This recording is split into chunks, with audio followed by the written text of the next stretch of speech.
Welcome back to some more Umineko when they cry. Oh man. So where we last left off, you know, Maria for giving out the message, but in a very different tone, let the whole game begin of the epitaph, and the in the entire family went up in an outrage, just arguing with each other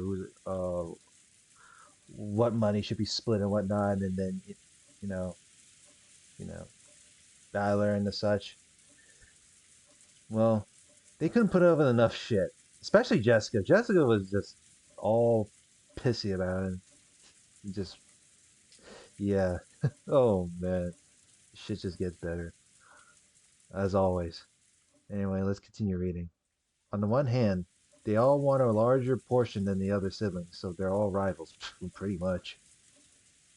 But on the other hand, they don't want 1 yen to be snatched up by anyone other than the siblings, so they're also all allies. All right, because we have to find all the gold and we have to return it. Oh man, this is just ridiculous. I hadn't been told the details, but the siblings were apparently discussing how to protect their shares under various situations, setting up ceasefire agreements and rules to prevent anyone from getting an unfair advantage, even preparing to resort to legal action if absolutely necessary. That they would go this far to preserve their shares was so beyond disgusting that you just had to acknowledge their resilience. ってことは、さしずめ。So basically, ベアトリーチはじいさまからの資格ってとこですかね。oh shit, the assassin. 自分抜きで遺産の分配なんて話を勝手に進めてた息子たちに、一泡吹かせたかったんだろうぜ。I mean, according to the wiki, is Beatrice the fucking antagonist or fucking Kinzo? Because it might as well be both. I didn't spoil myself, by the way. I'm just saying.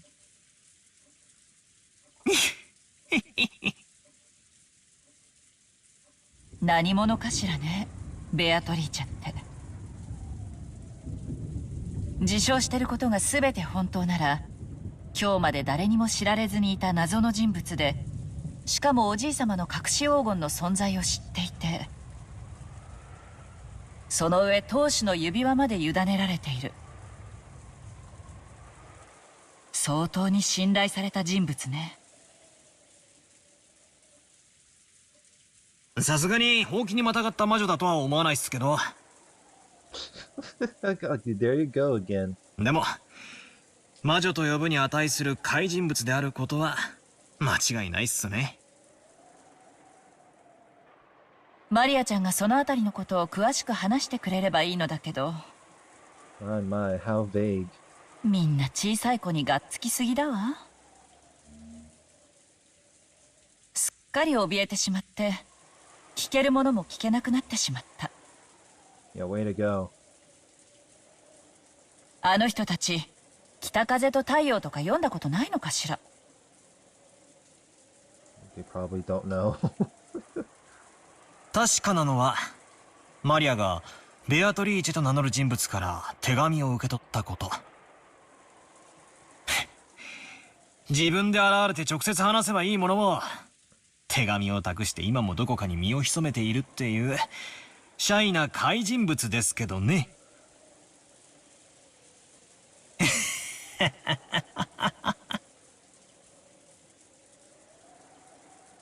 ねえ、バトラ君。ベアトリーチェなんて人物が本当にいると思う？ I'm pretty like Maria said, she'll be like, she exists, I knew it. さあ、あくまでも偽名じゃないっすかね。She exists, I know it. じいさまの代理人として、その妄想の中の魔女の名を名乗ることを許された、とか。そうじゃなくて、今この六軒島には全部で18人いるの。19人目が存在すると思う？ Maybe there is. Are there really a full 18 people on this island right now? Wondering about that, I began counting on my fingers, and it really did come out to that many. 19人目が存在すると思うって。どういう意味ですか？言葉通りの意味よ。マリアちゃんに傘を貸した人物は私たち18人の中にはいないらしい。Let's see. 18. 18, right there. Total. なら19人目がいて、その人物がマリアちゃんに傘を貸したと思うのが妥当じゃない？まあ、そうなりますね。Sure is. ならその人物は今どこにいるの？少なくとも雨が降り出した瞬間には島にいた。そしてその後はどんどん天気は悪化して、とても船なんか出せない状態。Nah, it can't be. となればその人物はまだ島の中にいて、どこかで雨宿りをしていなくてはならない。私たち誰の目にも触れずね。確かに。俺たちは屋敷やゲストハウスの中を勝手にうろつき回ってましたが、誰も19人目なんかには会ってないわけですよね。でもまあ、これだけの広さのある島ですし、屋敷やゲストハウス以外に雨宿りできるところだってあるのかも。At about this time, I began to realize what direction Kyrie-san's suspicions were taking us in. Kyrie-san was denying that a 19th person existed. Beatrice was one of us 18. In other words, she thought someone we knew well was tricking us. ベアトリーチェが自称する通りなら、その人物は間違いなく最高の賓客よ。おじいさまが信頼する最高の腹心。そんな人物をおじいさまが歓待しないわけがない。お屋敷に迎え入れないわけはないのよ。でも私たちは誰も見ていない。待ってくださいよ。それはちょいと性急な推理じゃないですか？Somebody's jumping to conclusions. 確かに誰の目にも触れてはいないけれど、だからって19人目を否定することにはならないんじゃないですか？何かの理由があってこっそり上陸してずっと隠れているのかも。悪魔の証明ってやつっすよ。Devil's proof. いることを証明するのはたやすい。ベアトリーチェってやつが俺たちの前に現れて挨拶すりゃ解決する。Yes, but show yourself. でも19人目がいないことを証明するのは不可能っすよ。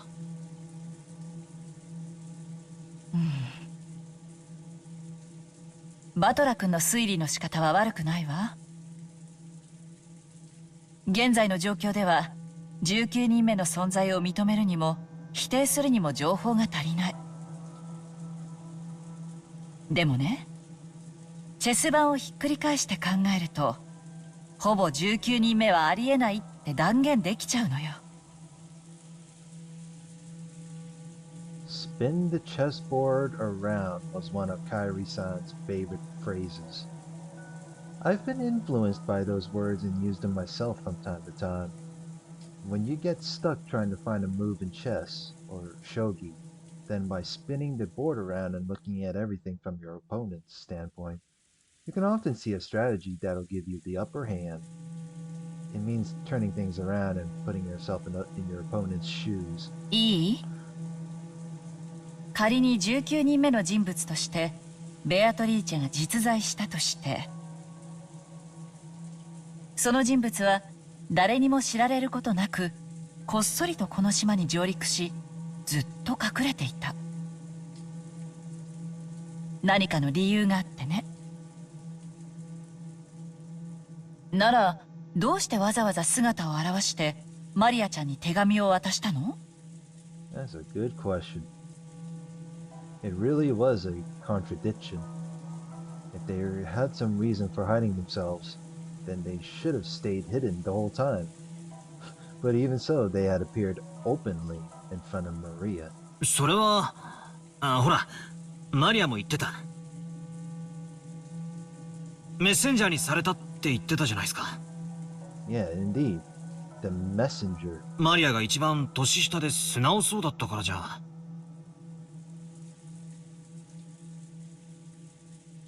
メッセンジャーなんて必要なの？手紙を親族会議の席上に送りたかったら郵送すればいいだけの話よ。Nah, that'd be too obvious. That'd make too much sense. 4人の兄弟全員に郵送すれば黙殺することもできない。手紙を持参してこっそり手渡す理由がないのよ。My goodness. 確かに、なんだかおかしな話っすね。But that's the point of the surprise. そもそもベアトリーチェが存在していて、その存在をアピールしたいならみんなの前に堂々と姿を現せばいいだけの話。なのに現れず、マリアちゃんという小さな子を通しておぼろげな輪郭だけでその存在を主張しようとする曖昧さ。Is it a vague impression, or is this part of foreshadowing? I don't know. 矛盾。もっと考えて。You want to go deeper down the rabbit hole, huh? マリアちゃんの前に姿を現し、19人目の存在を印象づけるという点と、にもかかわらず、今この瞬間も私たちの前に姿を現さず隠れ続けている点。これらの矛盾。これを念頭に置いた上でチェス盤をひっくり返すの。つまり19人目の人物としてベアトリーチェがいると印象づけたい人物の目論見は何かよ。姿を隠したい人物ならその存在をアピールするわけがない。そして姿を現したい人物なら手紙を託すなんて遠回しをするわけがない。ってことは簡単よ。ベアトリーチェは18人の中にいるのよ。だからこそ18人以外の人物が存在するような幻想を作り出しているのよ。これ見よがしな19人目のアピール。それで得をするのは姿を潜めた19人目じゃない。すでにいる18人の方なのよ。もちろんこの推理は穴だらけ。いくつかの前提がひっくり返るだけですぐに崩れる脆いものだけど、私はほぼ間違いないと見てるわ。Wait, what? So you think the 19th person is an illusion, and you think one of the 18 people has done it as some sort of prank, huh?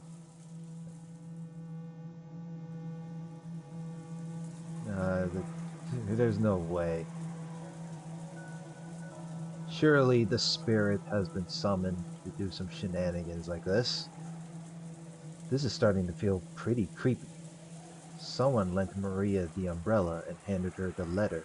Supposedly none of the 18 did this, and yet Beatrice was hidden among those 18. Hidden? I don't know about that. What was this person planning, hiding their true form and pretending to be Beatrice? マリアちゃんの自作自演も疑ったんだけど、文章の内容が非常に手が込んでて、マリアちゃんが自前で用意したとは考えがたい。でもマリアちゃんが何者かと共謀している可能性も否定できないわ。おいおい、マリアは9歳のお子様だぜ。誰と何を共謀するってんだよ。しかも愚直で真面目で素直なあの性分だぜ。ええ、私もマリアちゃんの性分はよく理解しているわ。でもだからこそありえると思うの。魔女に憧れ、その存在を盲信している夢見がちな少女。そこにベアトリーチェと名乗る人物が現れて魔女だと名乗ったら、彼女はそれを大喜びで鵜呑みにして信じるんじゃないかしら。I mean, Maria is into this whole witchcraft, so... つまりあの肖像画のごついドレスを着て変装すればマリアを騙すことは難しくないと。その論法になっちゃうと、私たち女性陣はみんな疑われちゃうことになるんだけどね。とにかくマリアちゃんが何者に出会ったのか、それの詳細を聞くことがこの謎を解く一番にして最も身近な鍵なのよ。しかしその鍵は少女の心の奥に頑なに閉ざされてしまったわ。みんなが頭ごなしに魔女の存在を否定し、一体その人物は誰なのかと問い詰めすぎた。マリアちゃんは当分大人には心を開かないでしょうね。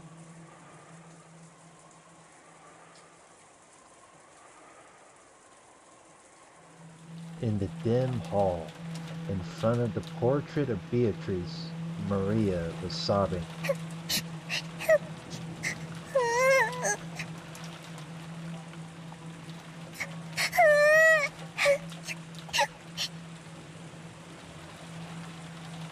誰もね、マリアがベアトリーチェに会ったことを信じてくれない。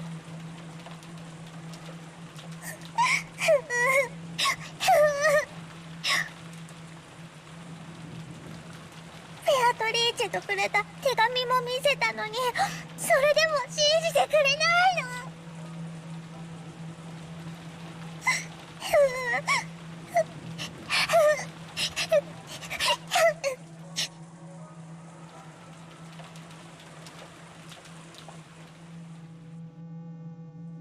とにかく鍵はマリアちゃんが握ってるわ。ベアトリーチェが18人の中にいるのか19人目なのか、それを知る鍵をね。マリアは頑固だぜ。あいつへそを曲げるとなかなか機嫌を直さないからな。大人の私より子供のバトラ君の方が機嫌を直せる確率は高そうよ。彼女の機嫌が直ったら聞いてみて。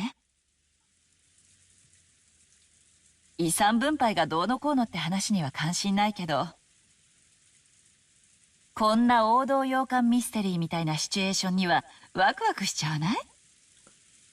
It sure is exciting, alright. マリアちゃんに手紙を渡した人物は一体誰なのか。知的好奇心がうずくわ。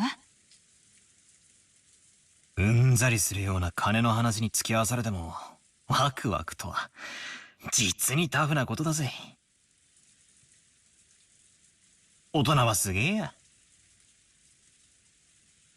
I shrugged exasperatedly, but I did notice something.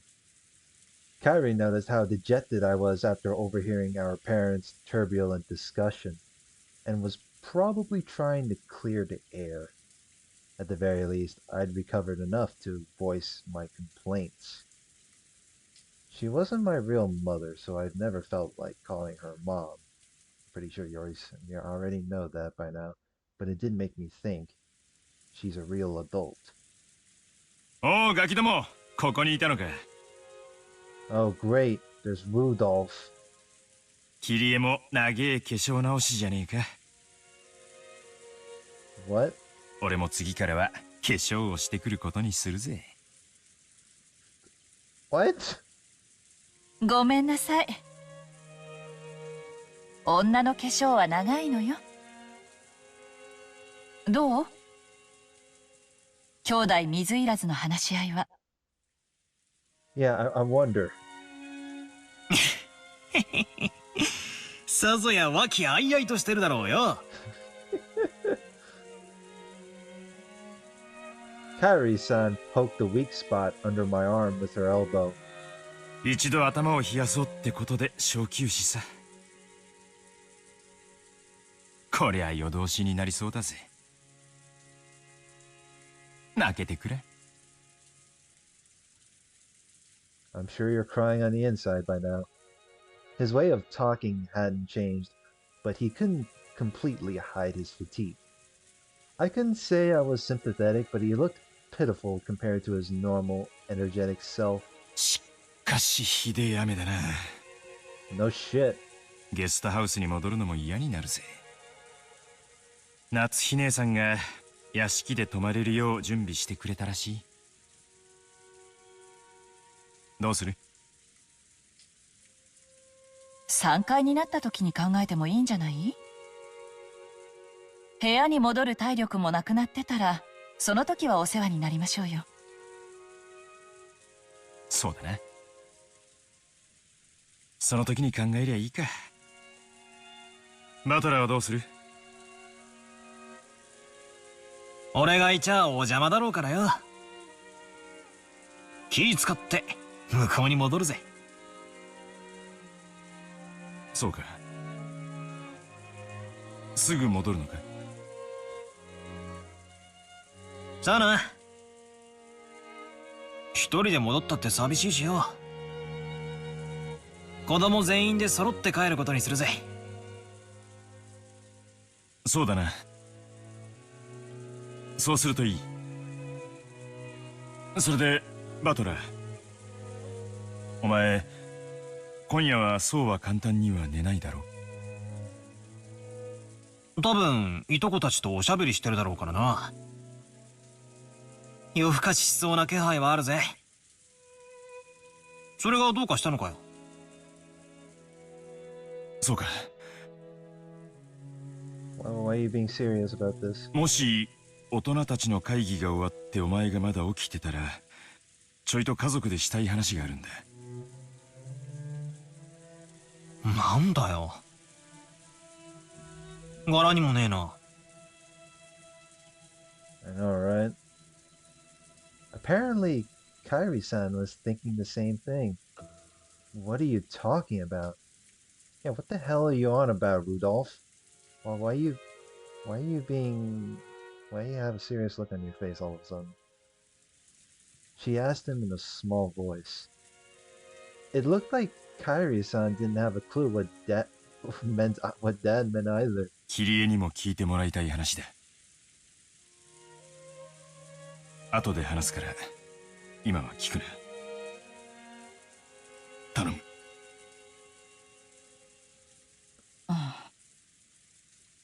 No words. She's like, what? I don't know anyone who neglects the concept of family as much as this old bastard. And now he's saying we're gonna have a talk as a family. Both Kyrie-san and I couldn't help but get wide-eyed. そうビビった顔すんなよ。What are you talking about? I'm pretty sure I'm curious, then terrified. ビビりてえのは俺の方なんだ。何しろ。At that point, he swallowed his words for an instant. Even though putting on airs of importance wasn't much like my dad. 気持ち悪いぜ、親父。今、家族は全員揃ってるじゃねえかよ。もったいぶらずに言えよ。Yeah, dude. Come on, Rudolph. 俺は多分今夜殺されるだろうな。 Oh shit. Why do you say that? There was a huge crash of thunder.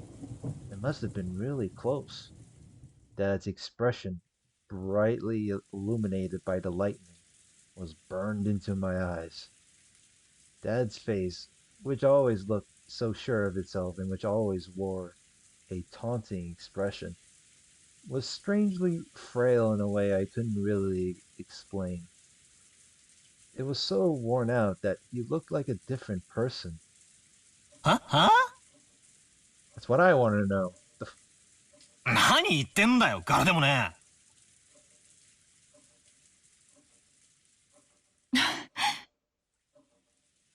同感よ。どうしたの？急に弱気ね。What is going on? あなたらしくもない。That's exactly what Battler said. 俺も化粧直しに行ってくる。ついてくんなよ。 Wait, what? What are you trying to do? Dad turned away weakly. After that, only Kyrie and I were left still wide-eyed. なんだってんだ。今夜殺される？まさかあの妙な手紙のせいで親父ビビっちまったのか？連続殺人者の映画の見過ぎだぜ。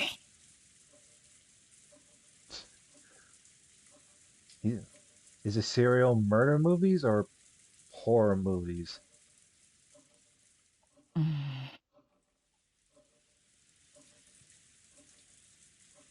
Kyrie-san didn't answer my lighthearted words and continued to stare at my dad's disappearing back.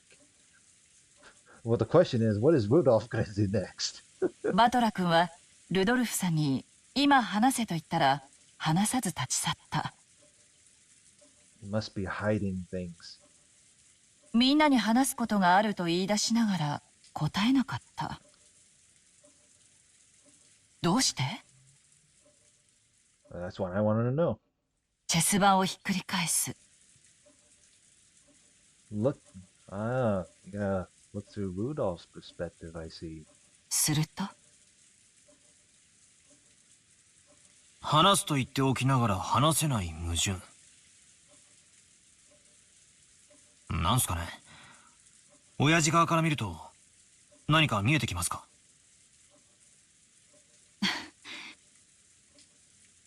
ええ、見えるわよ。You do? 話したいことがある。でも自分から言い出す勇気がない。だから追ってきて俺に話しかけて聞き出してくれが正解ね。Oh my. ついてくるなも逆の意味よ。ついてきて俺を問い詰めてくれが正解。Oh, I see. It's some kind of reverse psychology, huh? まったく甘えん坊さんなんだから。いや、そういう推理でいいんすか？そんなめちゃくちゃな。I know, right? What a theory. 名探偵や名刑事が男女の気持ちや心を推理できる？できないでしょ？異性の気持ちを探るのは何次元のトリックを暴くよりはるかに高度な技術なのよ。私に言わせれば名作推理小説より恋愛小説の方がよっぽど難解なミステリーなんだから。はあ、そういうもんすかね。私はあの甘えん坊さんと一緒にいるわ。普段は虚勢を張ってるけど、今夜はかなりの激論で疲れ切ってる。誰かに寄りかかりたい気持ちなんでしょうね。Well, それに応えるのがパートナーの役目よ。はあ。そりゃあお熱いことで。じゃあ、うちのクソ親父の世話をよろしく頼みますよ。ええ、任せておいて。I called out to Kyrie-san's departing back. え？何？いや、ありがとよって。おかげで、陰鬱な気分がだいぶ晴れたぜ。ならよかった。コミュニケーションは大事ね。Sure is. After answering with a wink, Kyrie-san followed after Dad. Well, Natsuki could be found in a dimly lit hallway. Now and then the thunder would crash, but this had no effect on Natsuki's expression. She looked completely worn out. The discussion that had just taken place between the relatives in the dining hall was repeating itself inside Natsuki's mind. It's like it's haunting her. Beatrice had proclaimed that in addition to the gold, all of the inheritance and property of the Ushiro-miya family would be given to the person who could solve the riddle. In other words, she planned to undermine the absolute guarantee that Krauss, as the oldest brother, had to succeed the family head. Originally, the other siblings had absolutely no chance to inherit the headship. To them, this proposal by Beatrice was extremely desirable. It was obvious that they would accept it. There was no need to play some clumsy detective game. Natsuki knew that this so-called 19th person, Beatrice, couldn't exist. Naturally, Beatrice was nothing more than a fictional character used to pass a message that Kinzo had written himself. As proof, Kinzo had remained stubbornly neutral as to that letter's authenticity, or whatever you call it. He was completely ignoring these reckless claims that he shouldn't be able to ignore, that he had given up the head's ring. In short, Kinzo had wordlessly admitted that the letter held his own message. Most likely, one of the servants had given Maria the letter.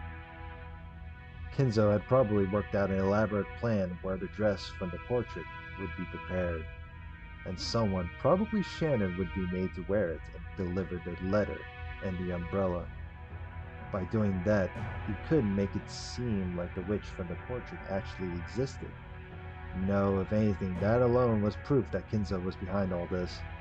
In that case, it was the same as Kinzo trying to butt in on the siblings' private discussion.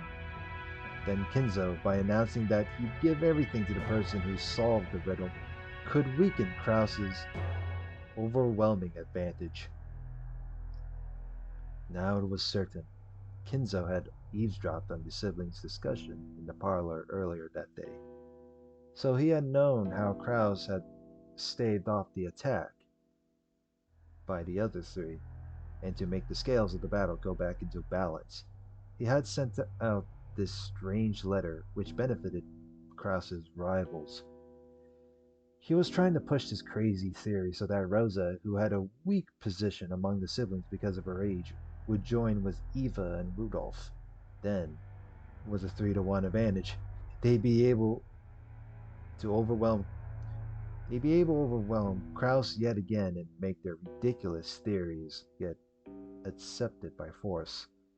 And by doing that, he gave them the power to resettle what had once been a nearly decided conflict. They had now started repeatedly pressing Krauss to pay them a large amount of money. using the condition of that all of the siblings would guarantee Krauss's position as the successor. Talk about advance payments was being brought up again, despite having been rejected once. Of course, even without the story about the hidden gold, the Ushiromiya family's store of wealth was vast. That store of wealth alone was more than enough. Even if the hidden gold was buried forever along with Kinzo's death, there would be more than enough to satisfy. Therefore, even if they weren't that interested in the gold itself, Kinzo had managed to instill the lifelong fear that, on the off chance that someone found the gold, that person would be granted the headship.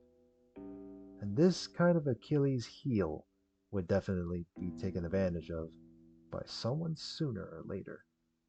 The only person with this fatal weakness was the successor, Krauss. The other siblings had found. No, they had been told by Kinzo about something that only Krauss could lose, and they had thoroughly taken advantage of that. Natsuki, as Krauss's only ally in his painful position and as his wife, wanted to fight alongside him. She kept trying to explain to him that the existence of the gold itself was a farce, and that there was no need for him to compromise. Krauss had always told Natsuki. He had told all of the siblings. He always said that the hidden gold was nothing more than an illusion created by Kinzo. Therefore, Natsuki had believed it as his wife, and had supported her husband on that foundation. Even so, Natsuki's words didn't reach Krauss. Even though Natsuki had fought so hard and had lent all of her strength, he continued to fight by himself and was trying to compromise with the other three siblings. Natsuki sadly and weakly wondered why she could not be of use to him, then started getting angry. It had happened when everyone decided to take a short break to cool their heads. Natsuki had flared up against Krauss. Enraged, she had asked why she could not be useful to him. He had then told her that he wanted to talk about something and invited her into a room that she was normally not allowed to enter. That room had been sealed with a heavy-looking padlock, and just looking at it had given her an uncomfortable feeling. Well then. 他の3人の言うことも、ベアトリーチェを名乗る不審人物の言うことも、何も気にかけることはありません。黄金など所詮はお父様が生み出したまやかし。それを見つけられることなどあるわけがない。あなたの跡継ぎであることは盤石です。何を恐れることがあるのです。Krauss removed the padlock on the door. He then motioned for Natsuki to enter. 入りたまえ。Oh boy. 何ですか? Good question. I want to find out as well. 見せたいものがある。君に初めて見せるものだ。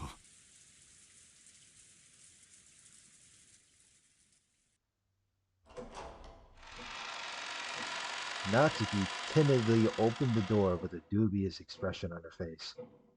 It was pitch black. She searched for a switch to turn on the lights, but since this was her first time in the room, she didn't know where it was. Authenticity. I'm gonna be butchered on this one. Krauss entered behind her, pushing her in, and when he closed the door before turning on the lights, the two were swallowed up by the darkness. Only the sound of Krauss locking the door rang out through the dark. これは何事ですか? 明かりは? 今つける。待ちたまえ。Just as he said, when Krauss pushed the switch on the wall, a flickering light turned on and lit up the room. それは? Natsuki had her breath taken away. The room had no windows, and at a glance it appeared to be empty. In the middle of the room, a small round table had been set, and the lights brightened only that table, as if it were the leading part in the play. Okay, I need to get some water, so I'll be right back. Alright, we're 40 minutes in, and both Natsuki and Krauss have entered a room that is guarded by a heavy padlock of the sort. It makes me wonder what kind of room is this.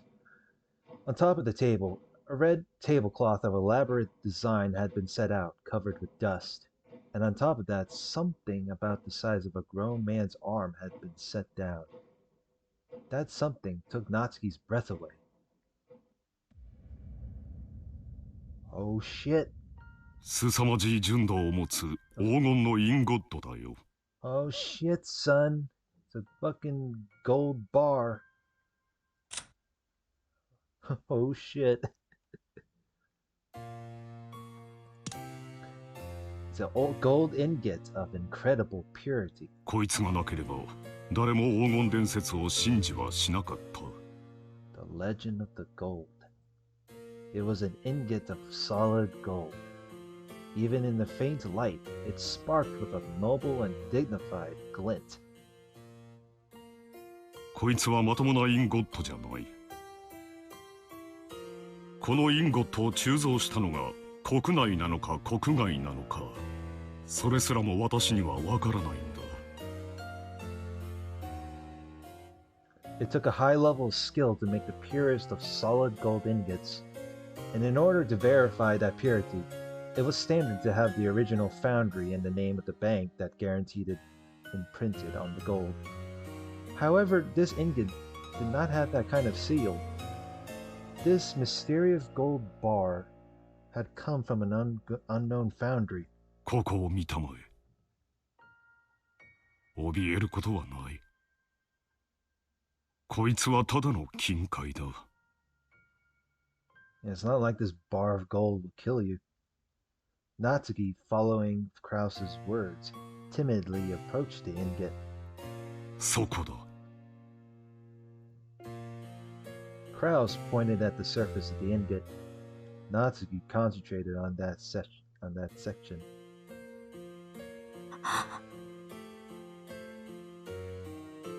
Right there was the thin imprint of the one-winged eagle crest.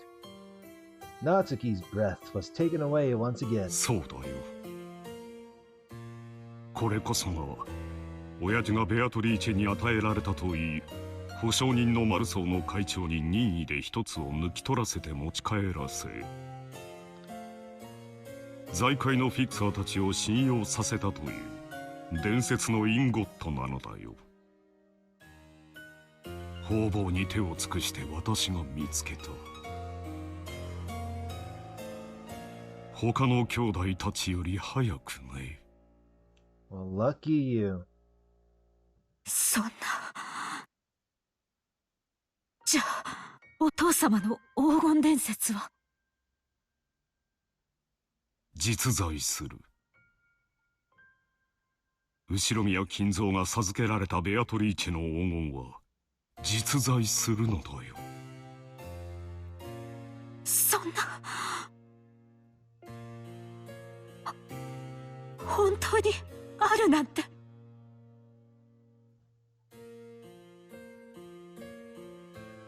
Natsuki was shocked. Krauss had always said that Kinzo's gold was just a fabrication, so she had believed it, as his wife. However, the reality was different. Since he held definite proof, he had been more certain than any of the other siblings that the legend of gold was true. Because of this, Krauss was deeply frightened at the possibility that someone other than himself would find the gold he'd failed to find, costing him everything. But to Natsuki, this truth was more than enough to split open her heart. She had thought that, as Krauss's wife, she should be his closest confidant, which was why she had selflessly supported him. And yet, he had hid this fact from her until today. Why?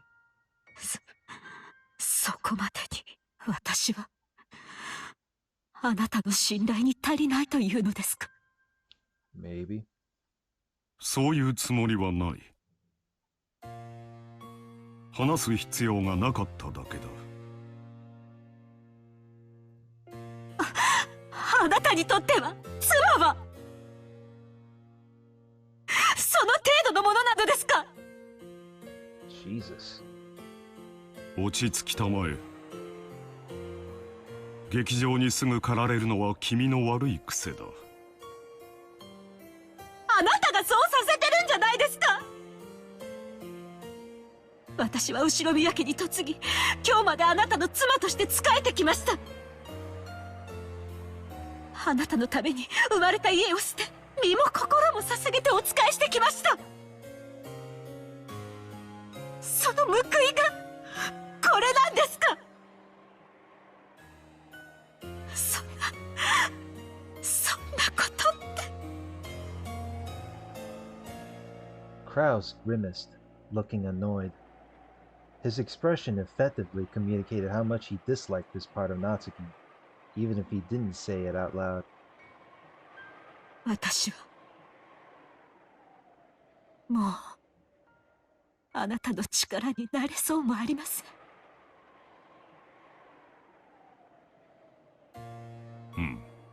それでいい。兄弟のトラブルを私が自分の力で解決する。君の力は借りんよ。違います。これは後宮家のトラブルです。確かに私にはこの身に家紋を刻むことが許されていません。でもあなたの妻です。なのに私には力添えする資格もないのですか？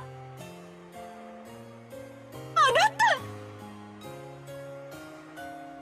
君を思えばこそあえて関わらせなかったのだ。これ以上は頭痛に障るだろう。君は今夜はこれで休みたまえ。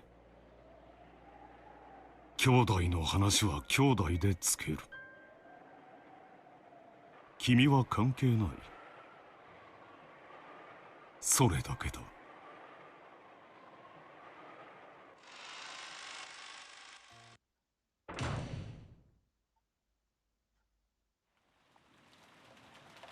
A dull headache tormented Natsuki.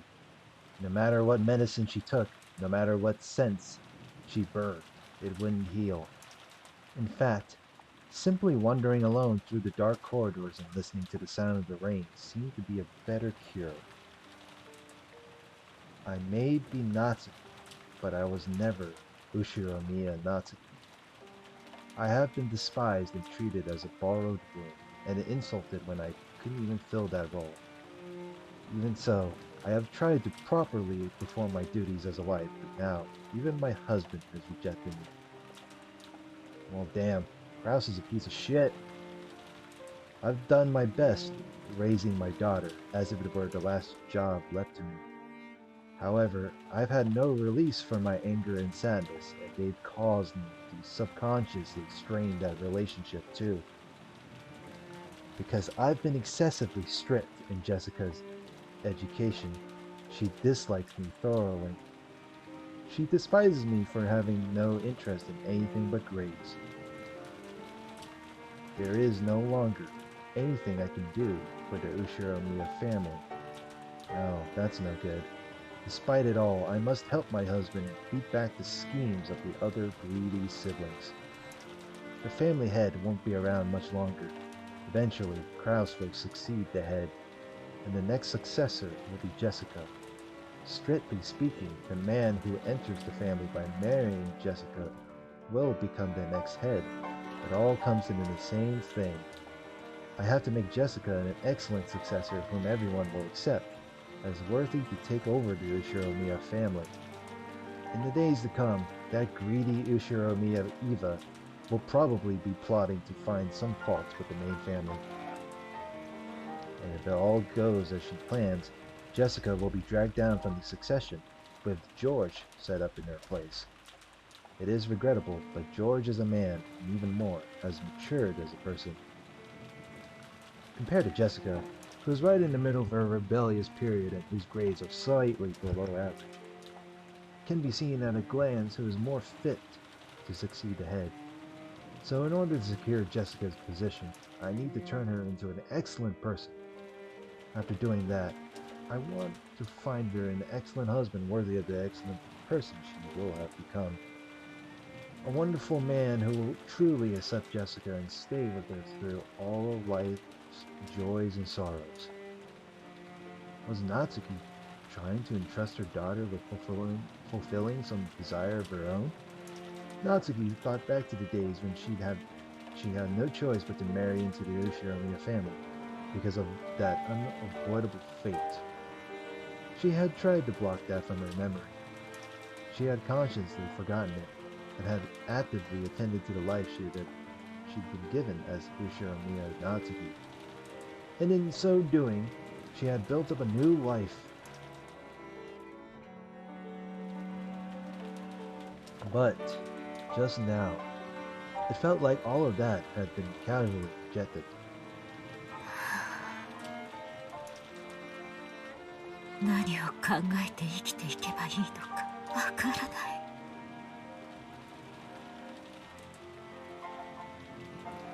Natsuki helplessly rested her head against the glass of window. The glass, which was cool thanks to raindrops beating against it, felt somehow refreshing, even though it should have been emotionless.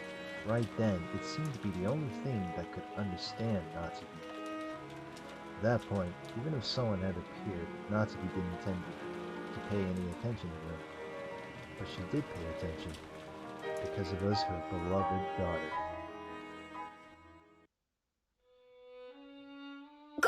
母さんか。